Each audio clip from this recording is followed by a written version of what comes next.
Fast track ডিপোর্টেশনটা যদি একটু মানে আমরা যারা বাঙালি প্রবাসী আছে অনেকেই হয়তো বুঝতে পারছি না, সেটা যদি একটু সহজ করে ধন্যবাদ। তাদের ফাস্ট জন্য। ট্র্যাক ডিপোর্টেশন হচ্ছে যারা বর্তমানে অ্যাসাইলাম ফাইল করছে, বর্ডার দিয়ে তো এখন বন্ধ বললেই চলে।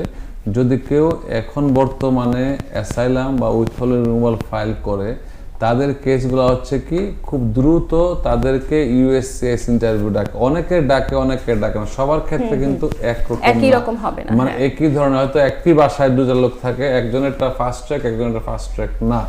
সো তাদেরকে র্যান্ডমলি তারা ইন্টারভিউতে ডাকবে, ডাকার পরে অবশ্যই ইউএসসিআইএস তাদেরকে এই ক্ষমতাটা এখন আর খুব কম, এক্সেপশনাল ছাড়া তারা তাদেরকে অ্যাসাইলাম গ্র্যান্ট করে, তারা তখন কোর্টে পাঠিয়ে দেয়। এটা হচ্ছে রিমুভাল প্রসিডিংসের জন্য, এটাকে বলা হয় রিমুভাল প্রসিডিংস। রিমুভাল প্রসিডিংসে তাদেরকে একজন জাজের সাথে দেখা করতে হবে, তখন তারা করে কি মাস্টার হিয়ারিং দিয়ে একটা ইমিডিয়েট মাস্টার হিয়ারিং দেবে। মাস্টার হিয়ারিংয়ে তার সব ডকুমেন্ট চাইবে, একটা নেক্সটে ট্রায়াল ডেট দেবে। ট্রায়াল ডেট অথবা ইন্ডিভিজুয়াল হিয়ারিং বলি আমরা। তো আমরা যারা ট্রায়াল অ্যাটর্নি আমরা এটাকে ট্রায়ালই বলি অথবা ইন্ডিভিজুয়াল হিয়ারিং বলি। ইন্ডিভিজুয়াল হিয়ারিংয়ে সে যদি কেস তার প্রুফ করতে না পারে তাকে ডিপোর্ট করা হয়।